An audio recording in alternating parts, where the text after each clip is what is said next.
కేరళ విద్య వైద్యానికే కాదు టెక్నాలజీని అందిపుచ్చుకోవడంలోనూ తనకు తానే సాటి అని మరోసారి నిరూపించుకుని ముందుకెళ్తోంది.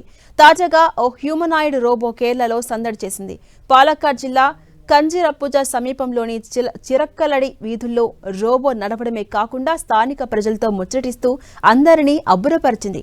ఇక ఈ హ్యూమనాయిడ్ రోబోను గ్రామీణ వాతావరణంలో సాంకేతికత పనితీరును పరిరక్షించేందుకు కేరళ సర్కార్ ఈ ప్రయోగం చేపట్టింది. ఈ రోబోను చైనాకు చెందిన యూనిట్రీ రోబోటిక్స్ కంపెనీ తయారు చేసినట్లు తెలుస్తోంది. ప్రస్తుతం ఈ వీడియోలు సోషల్ మీడియాలో వైరల్గా మారాయి. దీంతో కేరళ టెక్నాలజీ ప్రగతిపై ప్రశంసలు వెల్లువెత్తుతున్నాయి.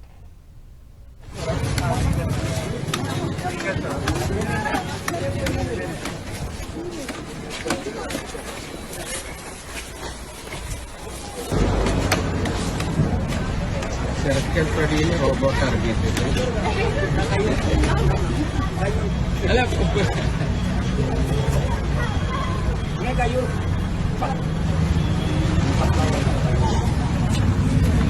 അയ്യോ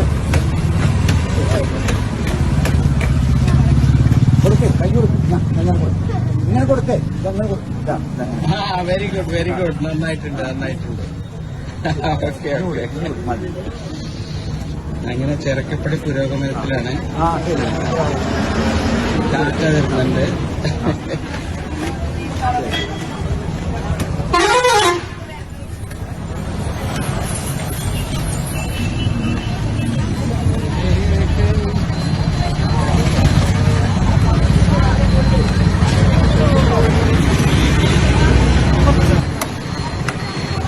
അതെ, അങ്ങനെ റോഡ് ക്രോസ് ചെയ്ത് അപ്പുറത്തേക്ക് പോവാം. ഓക്കെ,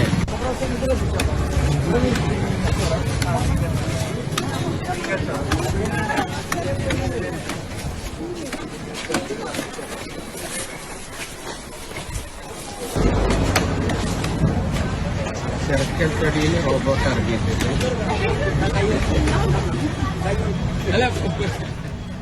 కేరళలో హ్యూమనాయిడ్ రోబో సందడి చేసింది. కేరళ అనగానే మనకు గుర్తొచ్చేది విద్య వైద్యానికి ప్రసిద్ధిగాంచిందిగా చెప్తూ ఉంటారు. కానీ ఇప్పుడు టెక్నాలజీని అందిపుచ్చుకోవడంలో కూడా తనకు తానే సాటి అని మరోసారి నిరూపించుకుంటూ కేరళ ముందుకెళ్తోంది. తాజాగా ఒక హ్యూమనాయిడ్ రోబో పలు వీధుల్లో సందడి చేసింది. పాలక్కాడ్ జిల్లా కంజిరప్పుజ సమీపంలోని చిరలక్కడి వీధుల్లో రోబో నడవడమే కాకుండా అటు స్థానిక ప్రజలతో ముచ్చటిస్తూ అందరినీ కూడా అబ్బురపరిచింది. ఇక ఈ హ్యూమనాయిడ్ రోబోను గ్రామీణ వాతావరణంలో సాంకేతికత పనితీరును పరిరక్షించేందుకు కేరళ సర్కార్ ఈ ప్రయోగం చేపట్టినట్టుగా తెలుస్తోంది. ఈ రోబోను చైనాకు చెందిన యూనిట్రీ రోబోటిక్స్ కంపెనీకి తయారు చేసినట్టుగా తెలుస్తోంది. ప్రస్తుతం ఈ వీడియోలు నెట్టింట వైరల్ అవుతున్నాయి. దీంతో కేరళ టెక్నాలజీ ప్రగతిపై ప్రశంసలు వెల్లువెత్తుతున్నాయి. അതെ, അങ്ങനെ റോഡ് ക്രോസ് ചെയ്ത് അപ്പുറത്തേക്ക്